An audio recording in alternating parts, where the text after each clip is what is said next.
tout le monde, j'espère que ça va. Aujourd'hui on se retrouve pour une nouvelle vidéo où je dessine un mandala, ça faisait très longtemps.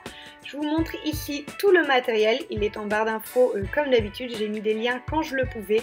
Je n'ai pas fait le tracé de base de la structure du mandala, tout simplement parce que j'ai des tonnes de vidéos là-dessus.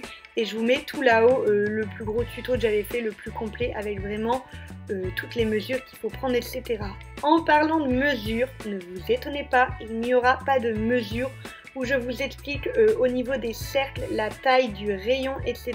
Je ne le fais jamais. Je sais que vous êtes toujours nombreux et nombreuses à me demander exactement quelles mesures j'ai pris. Je ne les donne pas, ça ne sert à rien, ça ne vous aide pas de les savoir. Vraiment, vous ne vous entraînez pas comme il faut avec des mesures préfaites. Je préfère vous laisser vraiment réfléchir au niveau de ça. Quelles sont les mesures que vous préfériez prendre tout simplement.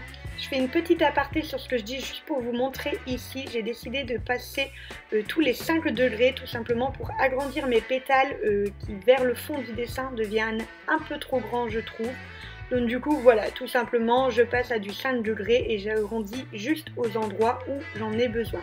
Voilà, c'est vraiment les seules mesures que je vous donne, les degrés, parce que vraiment je trouve que c'est anti-ludique de vous expliquer exactement, tout simplement les rayons que j'ai pris. Plus vous allez en faire en vous entraînant vous-même et plus vous verrez que vous saurez en faire et suivre exactement au millimètre près. Ça ne vous aide pas à savoir le faire par vous-même.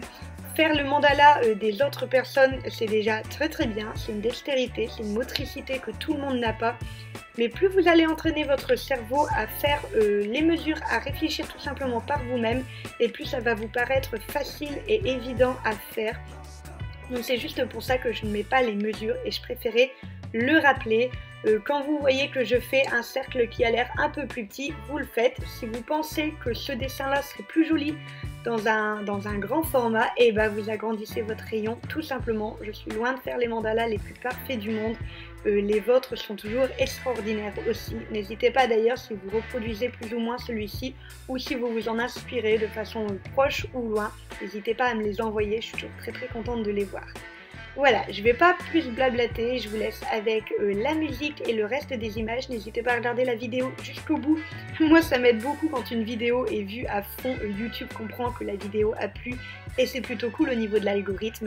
Je vous laisse me mettre un petit commentaire. Dites-moi si vous aimez ce style de format où j'ai essayé de faire une vidéo un petit peu vive et en même temps courte parce que je sais que c'est le genre de format qui plaît en ce moment.